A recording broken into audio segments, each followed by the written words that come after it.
पेशावर में जिंदा मुर्गी की कीमतों में गैर मामूली उतार चढ़ाव ने शहरियों को चकरा कर रख दिया है। कभी 400 तो कभी 470 रुपए फी किलो कीमत से मुर्गियों का गोश्त खाना महाल हो गया। इस वक्त डॉन न्यूज के नुमाइंदे अब्दुल हकीम मुर्गी मार्केट में मौजूद हैं, उनसे मजीद जानते हैं। जी अब्दुल हकीम, कीमतों में आए रोज गैर मामूली उतार चढ़ाव की क्या वजूहात सामने आ रही हैं? जी बिल्कुल, पेशावर समेत खैबर पख्तूनख्वा में जो मुर्गी का गोश्त है उसका इस्तेमाल इन दिनों में बढ़ जाता है। गुज़िश्ता 10 दिनों से देखा जा रहा है कि जो मुर्गी की कीमतें हैं उसमें गैर मामूली उतार चढ़ाव है। कभी 300 तो कभी 350, कभी 400 तो कभी 460, कभी 510 तक का रेट पहुंच चुका है। और इस वक्त जो आज का रेट है वो 470 रुपये फ़ी किलो के हिसाब से।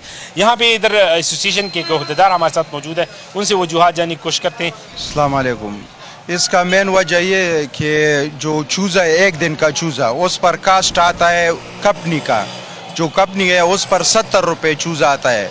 ओहदेदार है बड़े, जो 3, 4, 5 कंपनियाँ हैं, वो 210 और 220 पर बेच रहे हैं। अगर वो चूज़ा वो 20 रुपये चूज़े के हिसाब से मजदूरी करे तो ये मुर्गी साल भर 350 रुपये किलो आप लोगों को मिलेगी इंशाल्लाह। बहुत शुक्रिया। बड़ी बात, बिल्कुल जो और दुकानदार है उनसे भी हमारी बात हुई तो उनका भी ये कहना है कि जो चूज़े की कीमत है उसको मुकर्रर करना चाहिए और जो मुतल्लिका इदारे या हुकूमत है उसको इन कंपनियों पर मतलब कुछ ऐसा कदगन लगना चाहिए, इनका एक मुकर्रर रेट होना चाहिए ताकि जो मुर्गी की कीमत है वो बरकरार रह सके, उसमें गैर मामूली उतार चढ़ाव नरखों में ना हो।